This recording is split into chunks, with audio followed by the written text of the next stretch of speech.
You've been talking about starting your YouTube channel forever. You finally decided this is gonna be the year. But now you're here watching my first video about making your first video to see what's actually holding you back from making your first video instead of just making your first video? Because what do you even do for your first video? Well, since this is actually my first video on the channel, I thought it would be fun to go over 4 things that actually helped me hit publish on this video.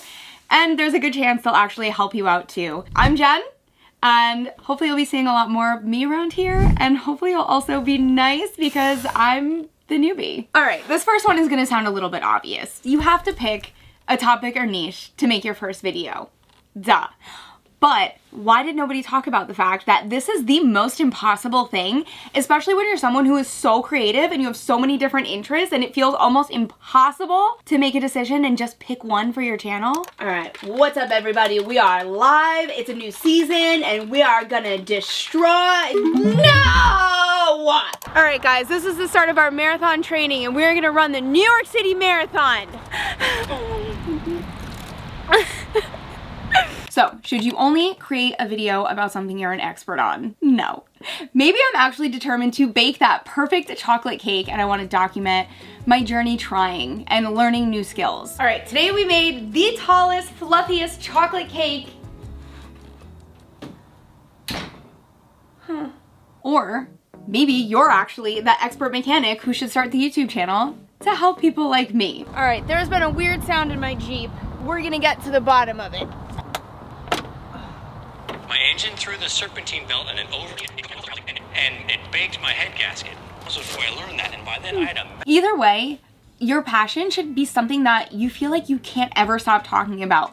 You're that friend in the friend group who just won't stop babbling on about their latest hobby. And passion doesn't always mean constant joy though. It can mean frustration or effort, but the main thing is that there's something always pulling you back to that idea. And that's a great place to start. I don't want you to overthink originality. We are not reinventing YouTube here.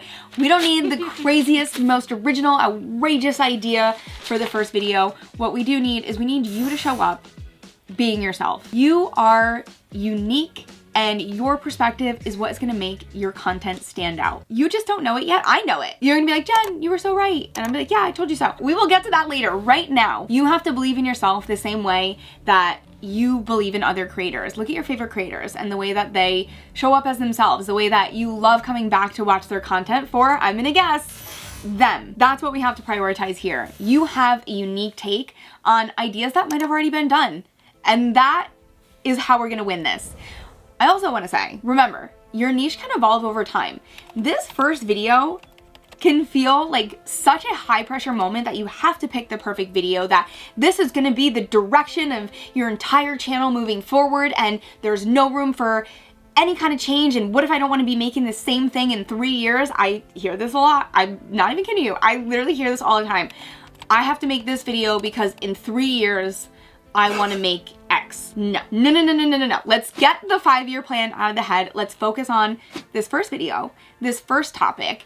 And this can pivot over time. You're naturally gonna pivot as a creator and your audience is gonna pivot with you. So don't feel like this first idea is actually gonna happen in 3 years. Actually, I would bet that it's not. But if it feels like a good idea now, there's passion behind it right now, it's a good place to start for the first video. This is not a life sentence. Not a life sentence. I promise you, it's not a life sentence. So how do you not feel like an imposter up against people who have been doing this for years? Believe me, I might be having some of those same thoughts because this is my first video, but I'm also probably not supposed to tell you that because I'm supposed to be the professional here. How these changes are going to impact the videos that you make. Watching perfect and high effort videos from established creators can make you feel inadequate and honestly discouraged right from the start. Hello, imposter syndrome. The place where video ideas go to die. I will tell you, here's what I do instead.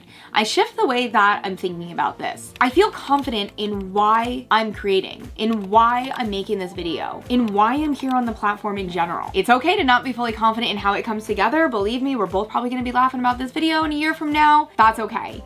We are meant to grow. But if you can always remind yourself why you're here, your skills will follow because you can't fake that passion. Remember the passion? I also want you to remember the videos that you're watching from your favorite YouTubers are not their first, not their second, not even their third video. They've been doing this for so long and we're so used to seeing them on a regular basis that it is so easy to forget. Some of these people have been on the platform for over 10 years. Here's a trick that I want you to try. It might help you out. Expand your viewing. Start filling your homepage with creators that are gonna motivate you instead of leaving you feeling defeated. A lot of the times when we watch creators, even though they might be our favorite creators, it can feel quite defeating to know that we're trying to make a video, it's not gonna be at that level yet, and we already feel like a failure. So, subbing to smaller channels and filling your homepage and your suggested videos with people that are trying to do the same thing that you're doing, are more on the same level of where you are at right now creating, is actually really motivating. And even starting a community with these people is really motivating. That's, you know, that's talk for another time, but definitely start finding people that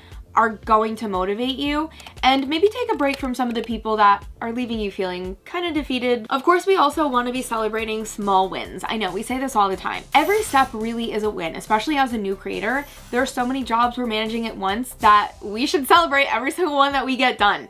If you decide on your first video idea, win. If you plan a day to film it, that's another win. Regardless of how your win compares to others, everything that is one step closer to hitting publish on that first video is a win, and you should celebrate it. Maybe you've gotten past this point and you actually have your video recorded, except it's not finished because there's this tiny little voice in your head saying that it's just not ready yet. What if I told you that you're gonna be the only person who notices those mistakes? No, really, I have watched thousands of videos from creators as a YouTube coach, and you are always gonna be your worst critic, and you're always gonna pick up on things that other people just genuinely might not even notice. Also, mistakes are okay. Think about a time when you've seen a mistake in a creator's video, and I highly doubt you stopped watching that creator, and honestly, maybe you felt even a little bit cool that you noticed a mistake some large creator didn't. Overthinking during the editing process can lead to analysis paralysis, where you're spending way too much time tweaking minor details. Maybe it's adding excessive effects, only to have it take away from the story. Overworking a video can lose the deeper reason why you made this video, lose the emotional connection to the audience. It's really easy to get carried away, but it's okay to keep it simple. And done is better than perfect. Your first video is just the starting point. Just remember that. So, what can you do to avoid falling into a vicious cycle of overthinking? All right, number one, set a time frame you allow yourself to work on the video. This is gonna hopefully help you prevent overworking the video and dwelling on every single one of those imperfections. No, really, set a time. Number two, limit the amount of revisions you allow yourself. Maybe you only allow yourself to go back twice. This is definitely gonna help you get out of that infinite loop of just going over it again and again and again, and the amount of time that that takes up. And then number three, sleep on it. No, really. Like, go to bed, wake up the next day, and then watch it again. Fresh eyes makes a world of difference. You're gonna come back and you're gonna watch that piece of content that you spent so long on, that you stayed up so late working on, and you're just gonna sit back and be like, hey, that was actually pretty good. Oh, consistency.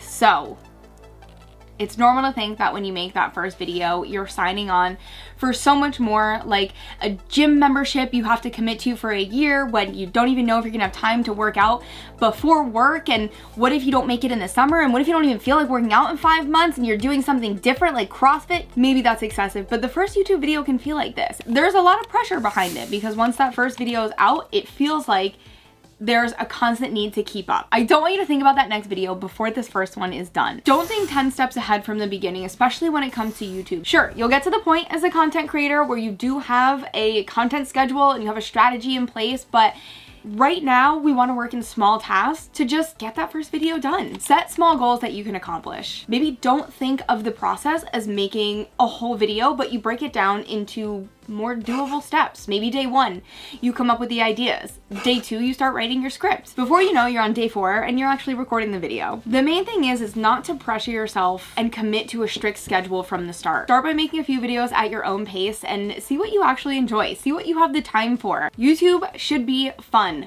While your first video is so exciting, it's also really nerve-wracking, and it's, spoiler, probably gonna be full of mistakes. If you ask me 1 year from now what I think of this video, I'm probably going to cringe and list like 10 things that I would change immediately. But remember, we don't do that around here. We are growing with each video. Now, Did my first YouTube video actually help you create your first YouTube video? See what I did there? Let me know in the comments so that I can keep my job, and go watch this video from Rob because it actually helped me make this video.